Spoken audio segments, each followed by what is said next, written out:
something that we all go through. We just ain't pure. I'll learn how to fly again. Hi, welcome to my channel. I'm Angelic Alchemy, and this is Unmasking Spiritual Deception, Liberation from Witchcraft and Narcissism. So this episode, I used this channel that I watch pretty much daily as an inspiration. The channel is called Tennille Talks on YouTube. And like I said, I watch her pretty much daily. She is a divine being, a chosen one, an earth angel, and she does readings that she kind of spins into a story using metaphors, and some of these stories I'm sure reflect her own experiences. I know the knowledge from them definitely is because of her own experiences, and a lot of these messages resonate with me very intensely, to where I am very sure that this reading is about me, at least the collective that I'm in. Maybe not necessarily solely me, but I resonate with a lot, if not all, of the message, and that it's definitely describing the collective of people that I am in. So the video that she did is called The Reviews of Betrayal, and I will link it below. And this is where I got my inspiration. It's about a man, a masculine, who has always been a hard worker and had the belief system that his work ethic determined the strength of his home and his family. And then he met someone who is an earth angel, lived in their authenticity, and he had never experienced anything like this before. He became enamored with this earth angel, as everybody does. You don't come across a divine feminine every day. Our energy is rare. If it took you this long to come into contact with an energy like that, whether that's 25 years, 30 years, 35 years, however old you are, how long do you think it's going to take you to find somebody else that's anything like that? Okay, food for thought. So he becomes enamored with this earth angel and starts changing his way of thinking. Simply being in contact with an earth angel, with a divine person, is enough to affect you, to change your thinking and make you want to start doing better, to look at things through a new perspective. Simply being in the same vicinity as them, nonetheless, connecting with them, communicating with them, and take it farther, partnering with them, romantically, or just in a business sense. So he started to change the way he thought. He was starting to believe in love and was looking forward to having a family life now, doing the marriage, family, kids, the whole thing, happily ever after. But when he attempted to share these newfound hopes and dreams with his friends and his family, they weren't happy about this. And so they decided to do something about it. In the video, she uses the metaphor that there's a man who for years has been having his yearly work picnic at the church that he grew up as a member of. And he'd have the event every year. And when he would do the event at the church, they'd have access to all the amenities that are offered at the church, and the sisters of the church would help out, and they all loved helping out. And they knew every year around this time, on the same weekend, they would be holding this picnic. But this year, the man decided that he wants to hold the work event at a Dave & Buster's. And he starts telling the people at work, talking to people at Dave & Buster's about party packages, etc. And somehow, as information does, it gets back to the people at the church. And they feel some type of way about it. So instead of opening their mouths and telling people how they feel, like healed adults will do, they devise a plan. They go online to the Dave & Buster's site and they start making fake bad reviews from fake accounts. They make all sorts of terrible reviews from all these different fake accounts about how bad this place is and how you shouldn't go there and all that kind of thing. So when the man does come to tell the sisters of the church that he's deciding to have the event at Dave & Buster's this year, the sisters act like they're excited for him. Oh, yeah, sure, okay. Well, we'll just help you do it there then instead of here. No big deal. And they act like they're all excited, and they pull up the Dave & Buster's website. And they start reading off these reviews. all these bad reviews now. They are now reading, oh no, it says that this person took their work picnic there and it was a terrible time and the food was cold and everything was bad, whatever. So they plant this seed of doubt and then continually water and feed that seed so it will grow, as in to try and get him to change his mind. That is what narcissists do. They operate out of a specific mindset, and that mindset is selfish. They think like, I don't want to think about the reality of the consequences of my actions. I don't want to think about the emotions or the well-being of others. I don't want to think about what other people may want or need or the respect that they might deserve. I want what I want, and I don't care what I have to do or who I have to step on to get it. That is how narcissists think and act. So the story about the Dave and Buster's and the church is a metaphor, but maybe you can pick up on some of the similarities. So narcissists, they plant seeds and they usually spread gossip and things that aren't true, usually by lying by omission, by saying half-truths, by twisting things that people say to try and make it mean something else, things like that. So they make up all these lies and spread them to create doubt. They get all kinds of people that they can in the community to get in on it. Some people do it willingly. Others will just hop on the bandwagon because they already want a reason to not like the person that's being targeted. So this masculine comes into contact with his divine counterpart, the divine feminine. Okay, and when he meets this earth angel, simply being in the presence of this divine being will help you to heal and level up. That's any divine being. So he gets this new vision for his future. He's excited about doing the family thing. He started thinking different. He started to open up his heart and become excited about his future. But when the people in his life saw the difference in this masculine, they became envious. They became angry, resentful. They became scared. For one thing, the people in his life that have been purposely sabotaging him and giving him bad advice in order to keep him in a toxic lifestyle and mindset really don't like this, because they don't want him to heal and level up, because they've been karmic transferring with him his whole life. The psychological aspect of this is these people are haters because they never had the drive or the courage to go after their dreams. They don't want you to either. They've also been using you as the family scapegoat your entire life, telling everyone that you're a drug addict, you're always in trouble, they don't know where they went wrong with you, etc., etc. Because it not only makes them feel better to have someone that they view as beneath them, but they don't have to take accountability for it being them sucking as a parent and sucking at raising you, or whatever the case is, that resulted in you having all these problems. Okay, so take it as it resonates. It can go on any scale, whether it's just, people being narcissistic to the point where they don't want you to do better than them and they want to keep someone below them so they can feel good about themselves, all the way to the other side where they are actively attacking you, sabotaging every blessing that you have, karmically transferring with you, using witchcraft and black magic, all that type of stuff.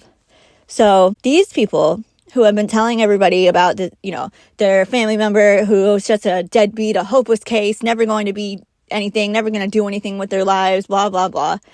If that person were to turn out to be a huge success and have their own businesses and be successful in marriage, a beautiful, happy family and life, it kind of makes these people look like idiots and look like they don't know what they're talking about, which is fair. And to these people, image is everything.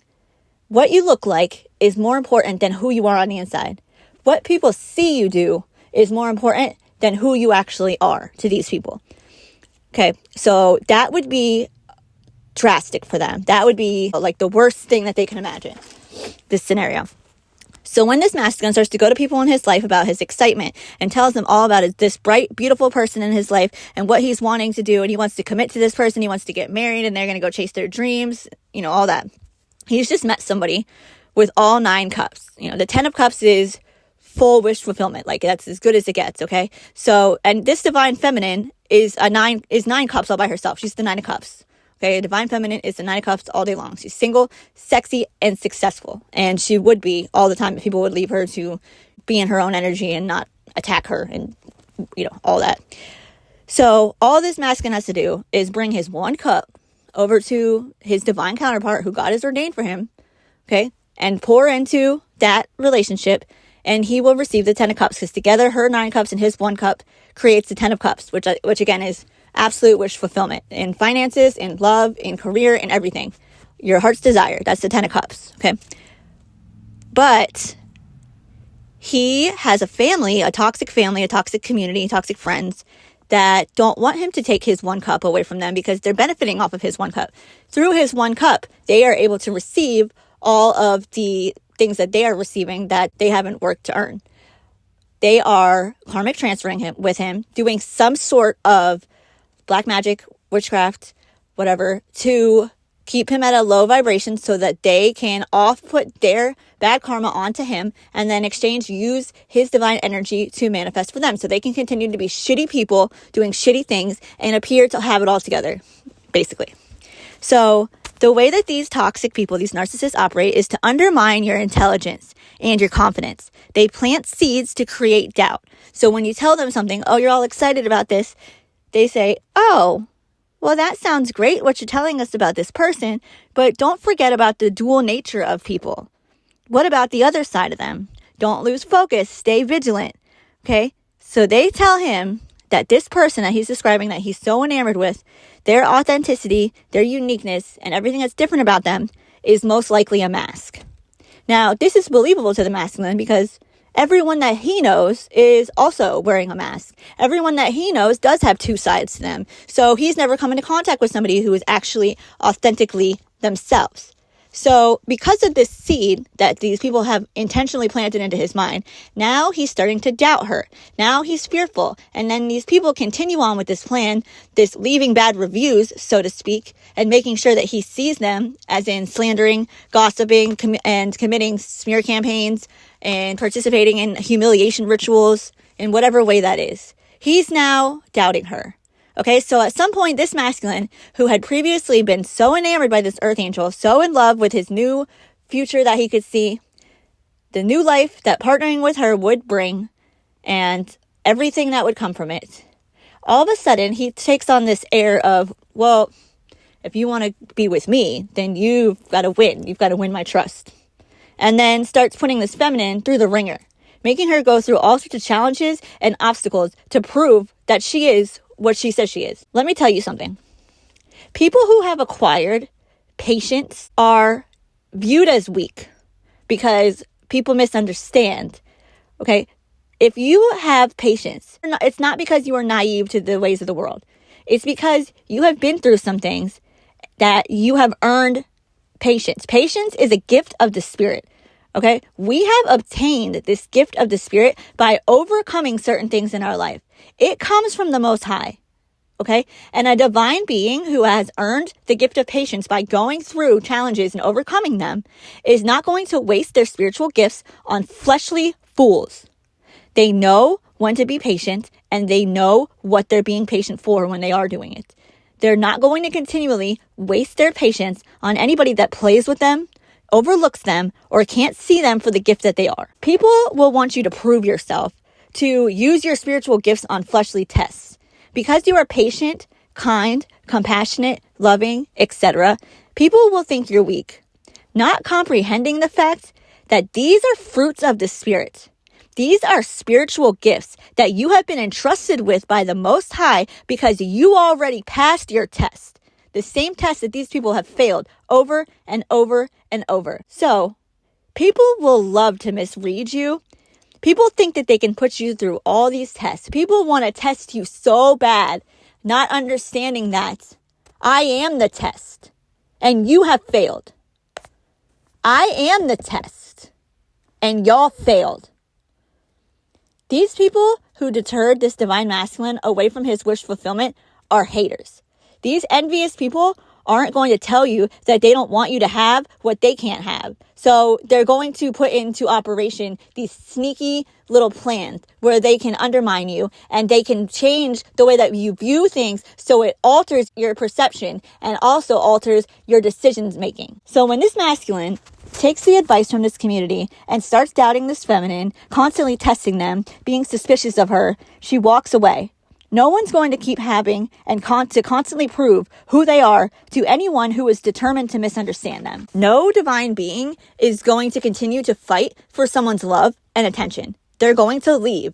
At some point or another, they're going to walk away. So, after they plant the seed in this masculine's mind about how this feminine is portraying herself to be something that they're not and that they need to be guarded against them, by telling him that no one is that real, genuine, loving, loyal, etc.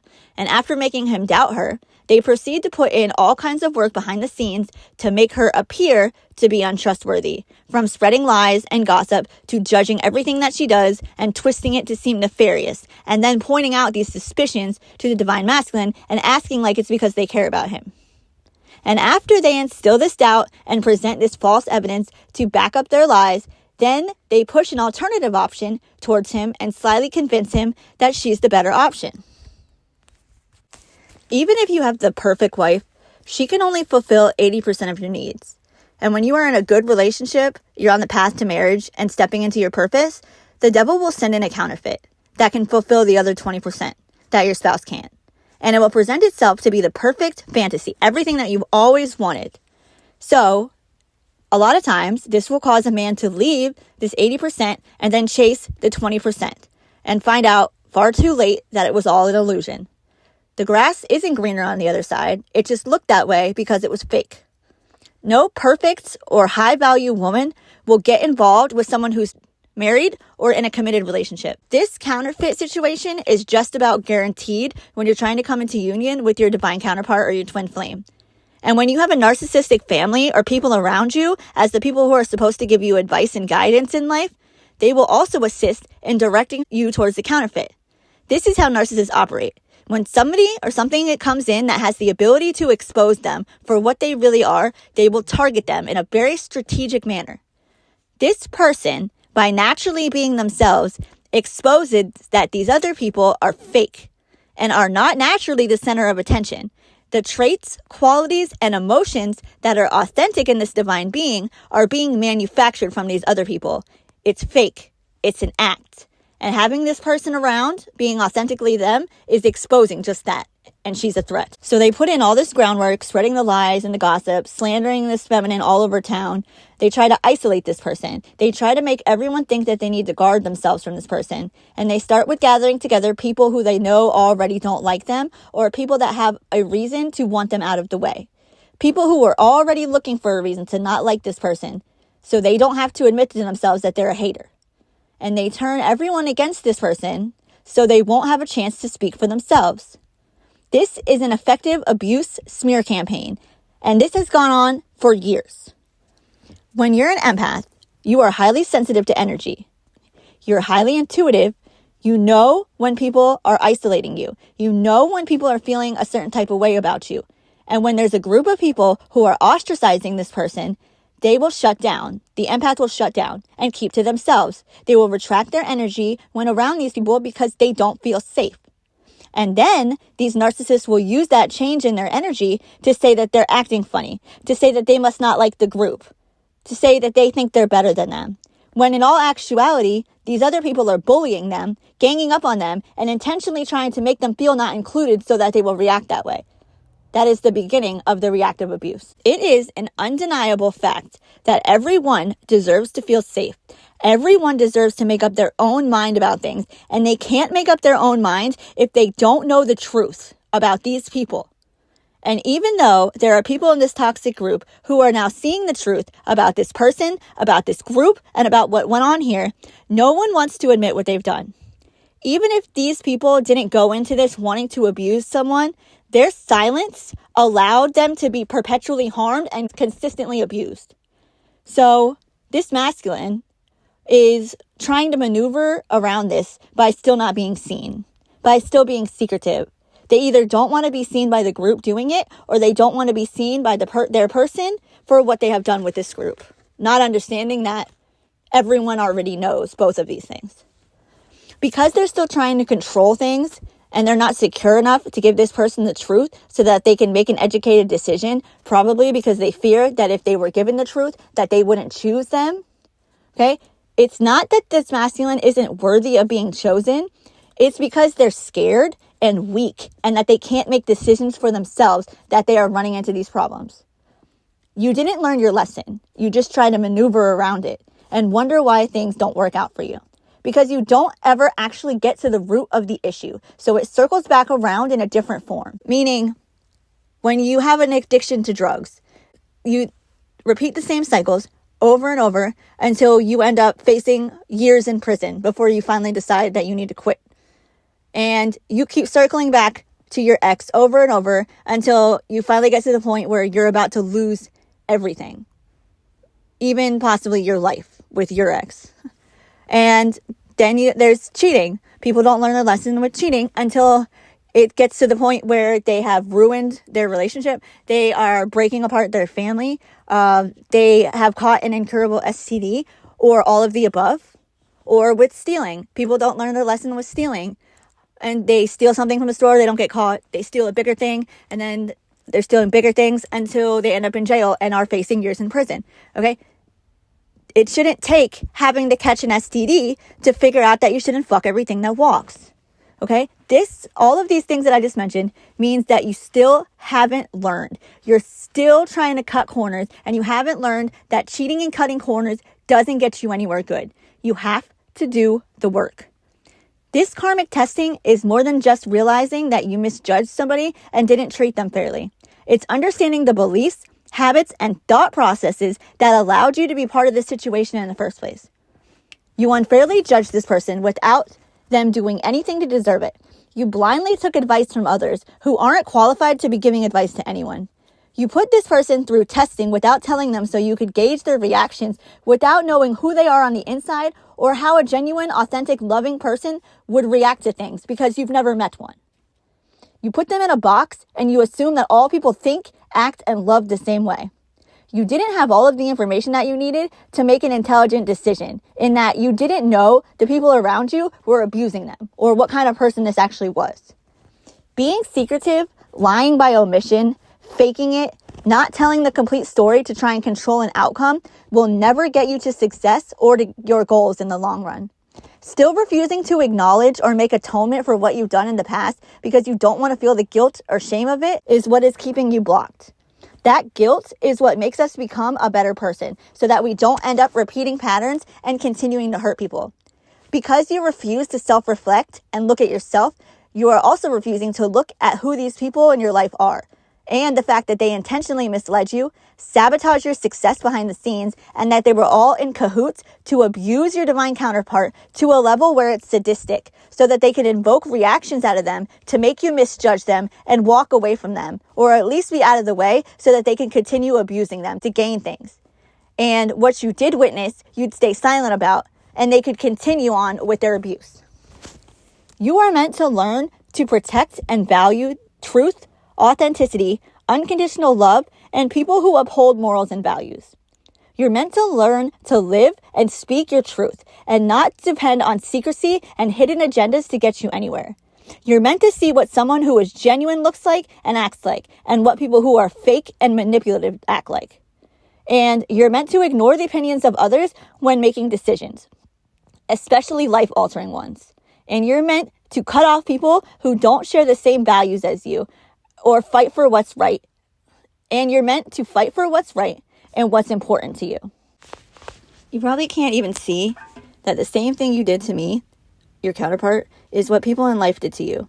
Your family has been treating you like the enemy, lying, sabotaging you behind the scenes, plotting against you, stealing from you, etc., behind your back, while telling you that they cared for you and had your best interests at heart to your face. The same thing you did to me, your ex was doing to you. Trying to keep you from seeing the full picture so she could manipulate your decisions to create her desired outcome, all while portraying herself to love and care for you. These patterns of karmic cycles are easy to see if you just look at them from a higher perspective. Your refusal to let go of your ego and drop your pride is blocking you off from all of the blessings that you're supposed to receive. You can't receive your spiritual inheritance until you humble yourself before the Lord. You have to let go of the victim mentality and having your guard up to the wrong people. Just because you've been victimized does not make you a victim. I am meant to show you this. By watching how this whole situation unfolds, you are meant to use my strength as inspiration and my ability to persevere even when every single person turned against me and all the odds were against me, as proof that doing the right thing and trusting in God is the way to achieve your desires. You are meant to learn that you have to put boundaries in effect based upon who you have viewed people to be, not who they say they are or how they say you should treat them. Just because someone is your mother or your sister or your cousin does not mean that you have to keep them in your life even when they're cruel to you and detrimental to your mental health. Just because someone is nice to you and you've known them a long time doesn't mean that you don't have to acknowledge when they exhibit shitty behaviors that aren't in alignment with your morals and values. And if you don't know what your morals and values are, sit down and think about what you want most in life, what you love and value the most, and what you couldn't live without. And the answer to those questions are what you need to love, appreciate, protect, and prioritize in life over everything else. Then think about what qualities you admire in people, and you work at obtaining similar qualities in yourself. Figure out what your goals are and work towards them in a moral and ethical manner while keeping God first. And once you discover what your morals and values are, you do not associate yourself with anyone who does not share the same values. If you value loyalty, integrity, honesty, and authenticity like I do, then you do not want to associate yourself with disloyal people who are fake and lie, cheat, and steal to get what they want. And no matter who these people are or are supposed to be to me, I have no problem cutting them off because I have morals. And I have learned that in order to maintain those morals, I must cut off everything that could compromise my judgment or tempt me to behave or live in a way that is contrary to my morals and values. When you have toxic family members, friends, partners, they do what they do to try and make you codependent on them. They want to control the decisions that you make in life, so they apply pressure to try and get you to view people and situations in the way that they want you to view them. That way, they can convince you to make the wrong decisions by making you think that you have a choice and you're choosing it yourself. But they are constantly working behind the scenes to control the lens through which you view everything. And they keep moving the goalposts, in that nothing that you ever do is good enough for them, and no matter how much you try to please them, it's not enough. So up until this point, your decisions have not reflected your values or your true talents and strengths, because these people have been trying to keep you weak and dependent on them, so you stay attached to them. That's why you have this other side of you, this secretive existence that you think you keep hidden. So you've thought you had all these problems your whole life, but really you've only had one, which is your dependency to these people. For example, my whole life I struggled with paying attention when people are talking, focusing on schoolwork, with impulse control and stuff like that. And it turns out, oh my God, I have ADHD. So now I've discovered the root of the problem, and all of those other problems were just symptoms from that root problem. So now I have tools that I can utilize since I know what the problem is. Workbooks, I can study behavioral cognitive therapy and look into methods and read books that are about people with ADHD and how they can excel in life. And now that knowledge has empowered me because I know that there are things that I can do to help with these issues. Whereas I previously believed that I would just have to learn to live with them for my entire life. So, you have been struggling in all of these areas of life, having all sorts of problems, and it's literally because of the people that you have had around you and your dependency on them. You thought the problem was your behavior, and it is, but it's because you feel shame. It's because you're not free. Because of your family, because of this group, you're not free to make your own decisions, and because of that, only part of the real you has been able to come out. And it's like this rebel. You have a rebellious nature because you are meant to use it to rebel against these kinds of people and against establishments that operate like these people. These people have manufactured this false sense of loyalty where you can't cut off family members no matter how shitty of people they are, and no matter how they've traumatized you and sabotaged every good thing in your life. They have you scared to go against them when you should be scared of them. When you're a child, you're playful and inquisitive in nature. And since you're so intelligent, a lot of the questions that you had probably superseded the consciousness of those who you had around you. So when the people who raised you would tell you, this is how we do something, and you ask them, why? They may have not actually known the true answer because they never actually took the time to think about it from that perspective. And they'll tell you, I don't know, that's just how my dad did it and his dad did it. They may have gotten mad or frustrated with you for asking too many questions and just shut you down. And I'm sure that your mom was selfish and didn't care about you understanding things, or specifically led you in the wrong direction so that you wouldn't understand things. And your dad could have possibly been struggling with pain and heartbreak from being lied to and cheated on repeatedly, which makes it extremely hard to show up for your kids, I should know. So a lot of the trouble that you got into growing up could have stemmed from being very intelligent and being pent up in that energy and not having anywhere to put it. Because the resources that you needed were not available to you when you were young, it's kind of confused this space. Because on one hand, you had every right to rebel against these people and their viewpoints and their oppressive force, because their intentions are coming from the wrong place. But you couldn't connect with the parts of you to see what they were saying that were actually right. So while there may have been some aspects of what they were telling you that you did agree with, you would agree with them for a different reason. And had you been in touch with your own personal morals and values, you might have agreed with some of them, such as keeping your marriage vows or putting family first. Now, let's talk about shame and guilt. When there's shame or guilt that comes naturally because of something that we've done that goes against our values in some way, then that is helpful.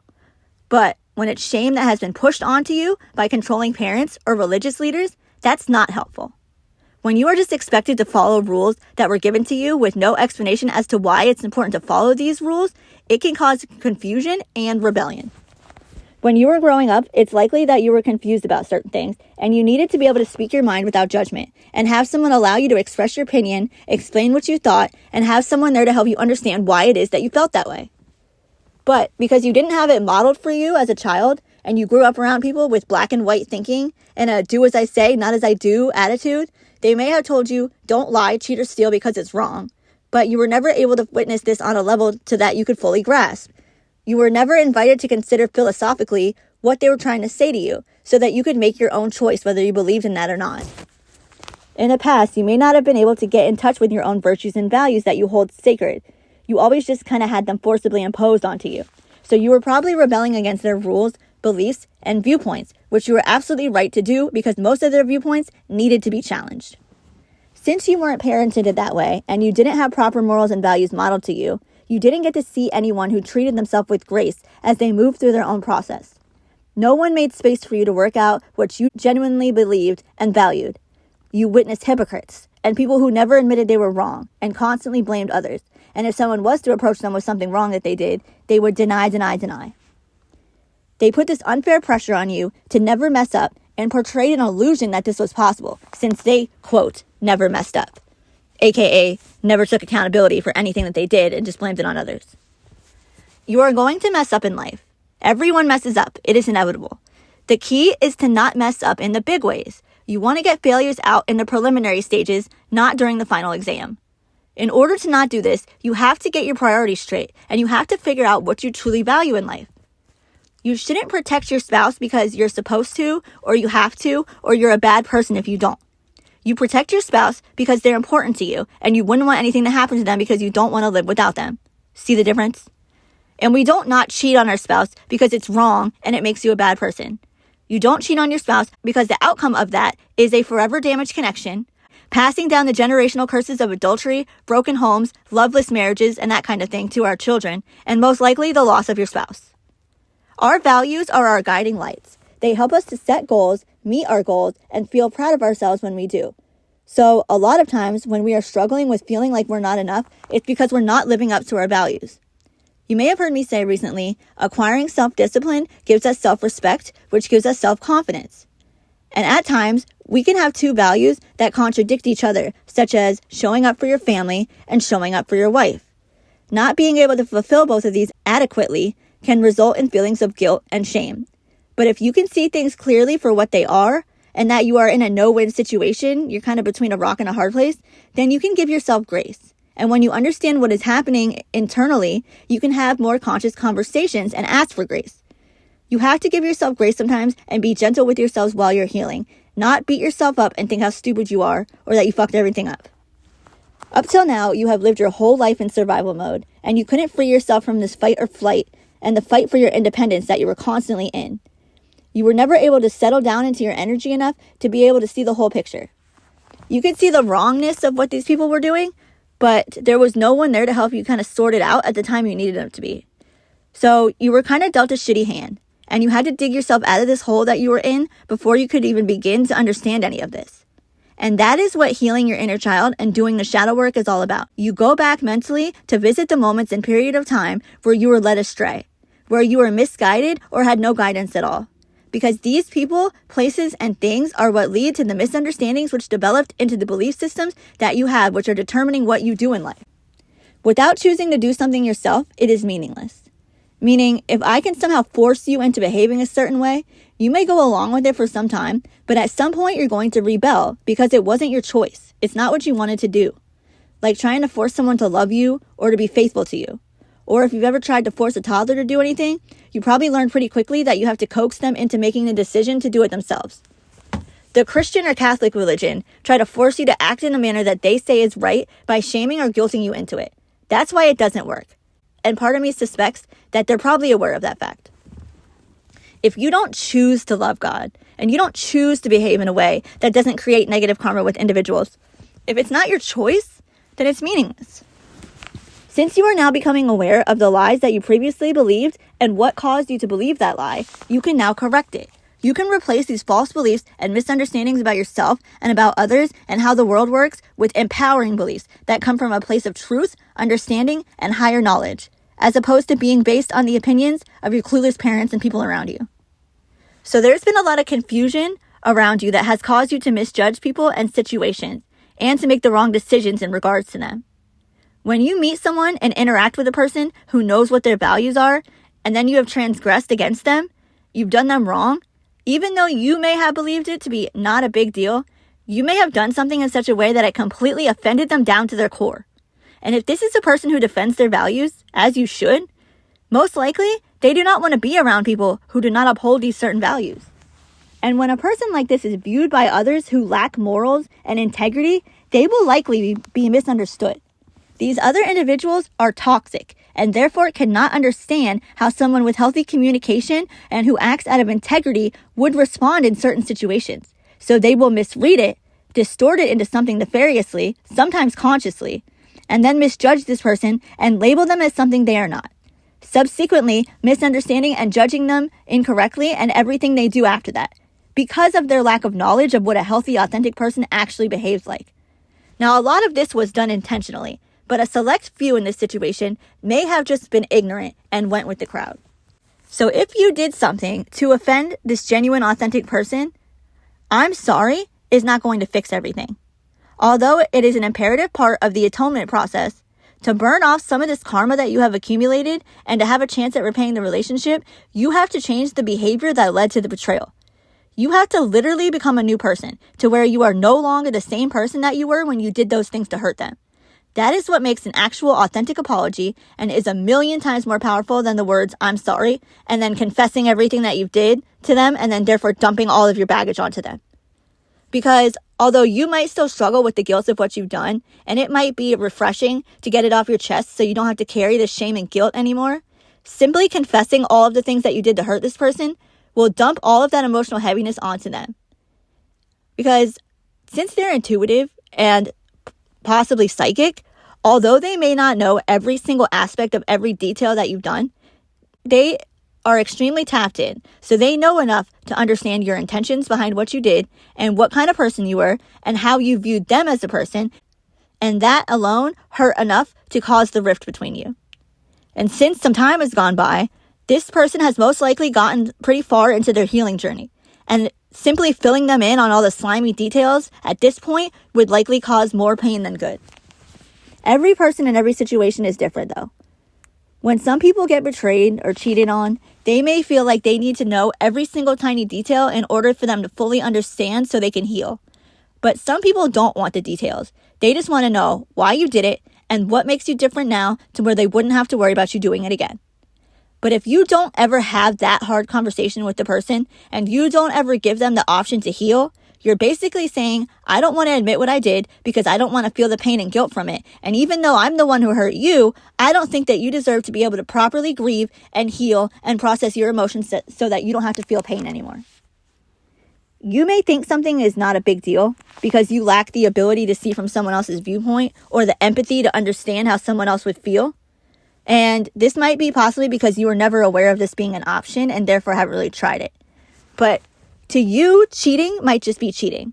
And telling half-truths and not telling the person who you're claiming to want to build with what you're doing is just protecting their feelings because you care. But maybe to that other person, it is a big deal. Maybe to them, you presented yourself to be one way and to want certain things. And because they viewed you as what you had claimed yourself to be, everything that they thought, said, and did was surrounded as this being truth. Surrounded this as being truth. So when you honestly believe in your heart that you're with someone who shares the same morals and values as you, and that you two are both on the same page with understanding that you're soulmates, and there's no one else that you'll ever love more, and that you two are going to be happy and in love forever, and then everything that you do, every decision that you make and plan that you have for the future is revolving around these things that they know to be true. And then all of a sudden, they find out that this person has been lying to them, lying about them, saying terrible things about them behind their back, cheating on them, betraying them, holding back from them intentionally, and doing things in general that this person would never in a million years think about doing to anyone. It makes them question their whole reality. They are not only grieving the person that they thought you were, but they're grieving their whole future and everything that they had been building towards and looking forward to in life. They're also grieving themselves, or the version of themselves that they were working at becoming, or they saw themselves as being in the future.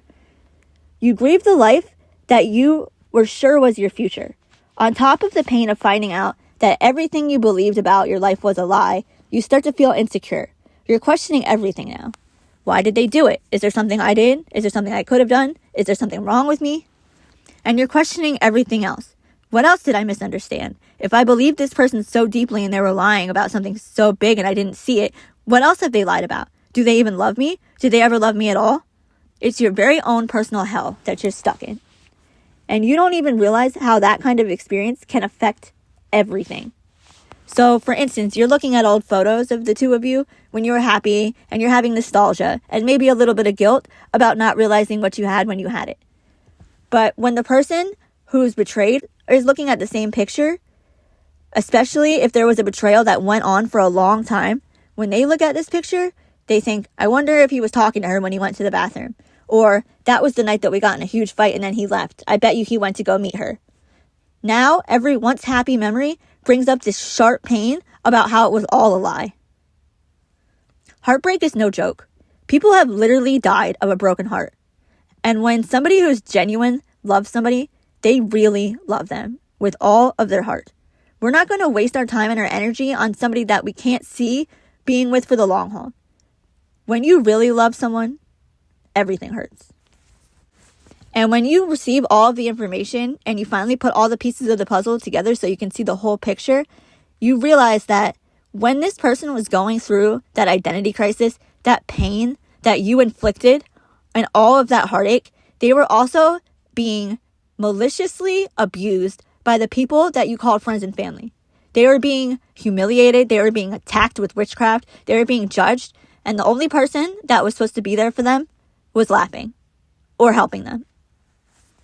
Because these people thought it was funny. It comes out all the time in the readings. They enjoyed inflicting pain onto me, onto the Earth Angel. Even though nothing had ever been done to these people. They enjoyed knowing that they could keep this divine masculine from making the right choices in life and that they could control what people did and how they viewed other people. And not only were they trying to make them appear like trash to you, they were doing the same to them. They were trying to get that person to view you in a bad light, to view you as trash. And they spent a lot of time and effort to make you look like you were just that. You may think that this person didn't think about leaving you and that they weren't planning on leaving you, but little did you know that every time that I would get the strength to finally walk away from you, God would stop me. He would remind me what he said and instruct me to not give up on you. And because you were not aware of that fact, even though I told you multiple times, but I know you didn't believe me, you misunderstood yet another aspect about who I am. You assumed that I was too stupid to actually prove what you had been doing, or that if you just denied what you had done for the rest of your life, I would never know. You could just keep on not pouring any energy into our connection, scraping by doing the bare minimum, and I would just not be smart enough to know that I wasn't getting a fair deal. I already forgave you and kept continuing to do the work to repair a connection enough times, so I must just not have any respect for myself. And that's something that you capitalized off of. After all, you already had this distorted version of me in your head thanks to the company that you were keeping and their inability to tell the truth or shut the fuck up and mind their business when it comes to me. Sometimes we don't want to look at things for what they are because we subconsciously know how bad it would hurt if it turns out to be the worst case scenario. But it is imperative for us to see things for what they are and not what people are telling us that they are if we want to grow. Even though we may not want to look at the fact that people are abusing us because they genuinely do not care about us or they don't love us, and it's easier to tell ourselves that they didn't mean it or it was a misunderstanding, we need to know how people feel for us and what's in their hearts. So that when you find out people have been lying to you, plotting against you, sabotaging you behind the scenes, stealing from you, intentionally trying to make you feel like shit about yourself and what you love, trying to get rid of the people in your life that you care for, etc. And then when karma starts to hit and these people get scared and they come in with their fake ass apologies, trying to be cool with you, you can see that for what it is, which is an enemy trying to get back into your energy. When you're aware of what has been going on behind the scenes and not just what you can see with your eyes or what they have told you, then you can make the proper decision in regards to them. When you think this is your family and friends and they care about you, you might make one decision. But when you know that your mom paid your ex to destroy your relationship so that you wouldn't experience true love, and paid one or more people to have your counterpart harmed, and that your sister is tampered with your father's will to try and screw you out of money that's rightfully yours, and that they have something going on with a hidden life insurance policy, and that your mother, ex, and cousin were and most likely are using witchcraft on you, then you most likely will make different decisions. And the fact that you have gained this knowledge and that it has resulted in changing the decisions you are now making would most likely lead to you changing how you see other things and make decisions in those areas of life. And when these people come in trying to guilt trip you because you cut them off, instead of falling for it and telling them it's okay, you can now say, I understand. Thank you for apologizing and telling me how you feel. Please hear and believe me when I tell you that you need to stay the fuck away from me and everyone I love and never contact me again. Because when you see these things for what they are and you feel the uncomfortable feeling for a moment, then you can properly discern and act accordingly instead of remaining ignorant and allowing them to stay having access to your energy, which makes you draw out and feel an uncomfortable feeling for an extended period of time, being as long as they're allowed to have any sort of access to you. When you refuse to feel your emotions and understand why you're having them, it will make you miserable for an extended period of time, and then eventually it will blow up in your face. And then you're forced to feel something even worse, on top of the guilt, embarrassment that will come from your failure, which ironically is what you were trying to avoid in the first place. You have this complete incorrect worldview that was passed down to you, that emotional or mental pain is bad and that you should run from it. But when something needs to be healed, it requires you to feel it. Simply thinking back and understanding what you did was wrong and that it hurt someone is not enough. I always use the metaphor that if you have a wound, you can't just put a Band-Aid on it without cleaning it. You have to clean the dirt out or it will get infected. And later on down the road, you will still have to deal with it, but it'll be so much worse. You have an addiction to physical, material items and running from pain and trying to numb out. You've been running from your pain for a long time, but you can't move forward in life without doing the shadow work. In the past, when we found ourselves at the last karmic crossroads, we were both being called to level up in maturity, both in the physical and in the mental. And since we are soulmates, we would have been able to do them both at the same time together. But instead, you chose to degrade your soulmate and did something extremely damaging to the connection, and colluded with energies who also damaged the connection and degraded your soulmate. And then you praised them instead of your soulmate. You didn't give your soulmate what they needed, and you helped others be able to hurt her. You basically handed these evil energies a stick to beat your soulmate with, and you should have never done it. When you really love someone, things hurt. But because you associate all pain with being bad, instead of seeing the situation for what it really was, you demonized your soulmate and associated them with pain and therefore bad. This goes back again to the misunderstanding of people, places, and things, affecting how you view everything in life and subsequently the decisions that you make.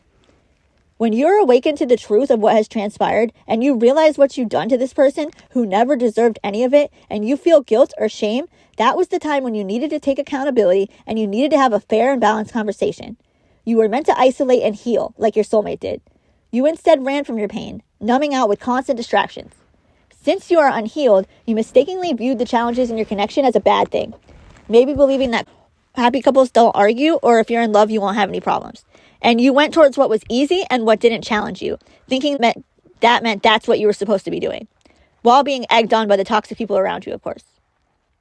Sometimes there's people that may seem to be financially blessed, and they may project the illusion that it's because they are favored by God or on the good side of karma. But then it turns out that they were actually just siphoning the light and spiritually attacking a divine being so that they could present themselves to be them. Spreading the story to everyone that they knew that the divine being they're attacking is a low vibrational being because they are karmic or taking part in unholy practices. Meanwhile, the whole time they're ruthlessly attacking them with witchcraft to siphon their energy and wear their energetic signature like a cloak. Sound far-fetched? I assure you it's not. And that's nothing for these people. Sometimes when you take the wrong path, as in a karmic one as opposed to a righteous path, the devil will trick you into thinking that you're progressing and therefore must be doing what you're supposed to be doing, so that you get sucked further into the illusion. But later on down the road, you find out that you were on the wrong path this whole time, and now you have to work your way back to the crossroads where you decided to take that wrong path, and then start down the corrected path that you were supposed to take. These are karmic cycles, and that is exactly what's happening now in this collective. There has to be a desire to learn about ourselves so that we can heal our traumas and let love in. The divine masculine can't step into his power until he overcomes his fears and opens his heart space. The divine masculine represents the bottom 3 chakras as the divine feminine represents the top. They are meant to meet in the middle at the heart space. They both have to open their hearts to each other at the same time, which will put everything into alignment and all of these challenges will balance out. We need to be intentional about our healing and to defeat the generational curses that have stopped everyone in our family from being able to experience true love and fulfillment in life, because we are not passing that down to our children. When we have unhealed, unconscious wounds, it affects the way that we view everything that we experience. And on the other side of the coin, why would you not want to do the healing work so that you don't have to live your life through that warped lens anymore? Now that you know it's an option to put in effort in certain areas and achieve amazing results in every part of your life because of it, why the fuck would you not want to do that? This is how I see things now. Now that I'm aware that there are things that have happened to me in the past that distort how I view life, and therefore the guidance that I'm able to receive in the decisions that I make, and that if I become aware of these things and I heal them, then I can find the love, joy, and fulfillment that I've always wanted. I am on that shit. And I would love the leisure of taking my time so that I can slowly teach all the lessons that I've learned, which probably would have been the ideal way for you to do it.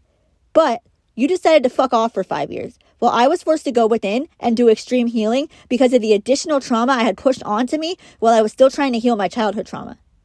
And I'm not holding myself back anymore for someone who has proven to themselves to not be trustworthy, to not have my best interests in mind when they think, speak, or act, and who hasn't actually expressed any interest in building with me, healing our relationship, making atonement for what they did to me, or appreciating and properly loving me in general. So if you want to get upset with me, you can go ahead, but I'm not at fault in any way. I'm not wrong. You are.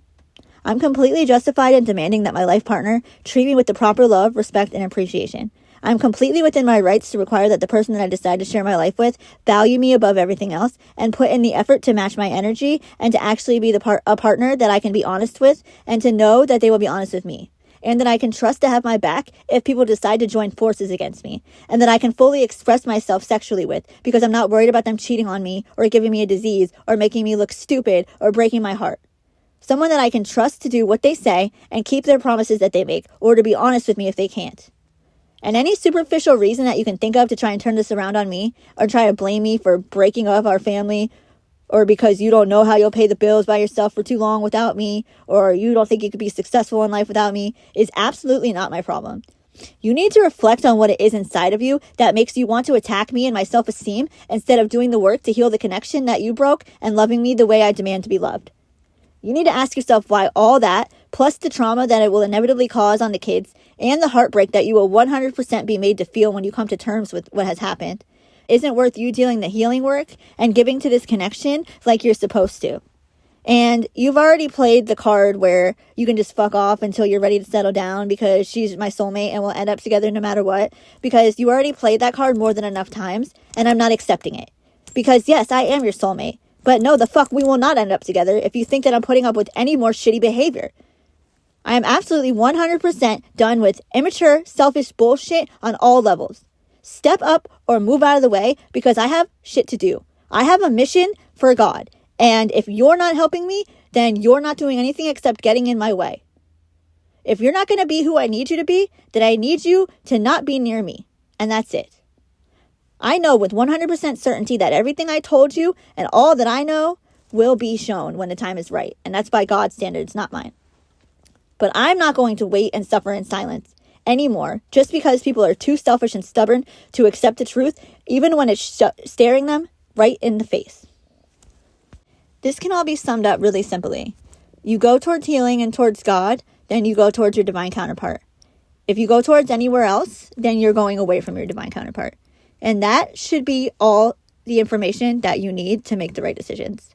Okay, I'm going to end it here. I know this one was a little bit different, but I just went with how I felt. So I hope you all got some good information out of this. And stay tuned because I have a lot more to unpack. Love yourself. Love others. Stay prayed up. Have patience with yourself. Keep your boundaries up when they're necessary. And hang in there because God is moving. It's coming. We're going to be okay. All right. I hope you all have a great day.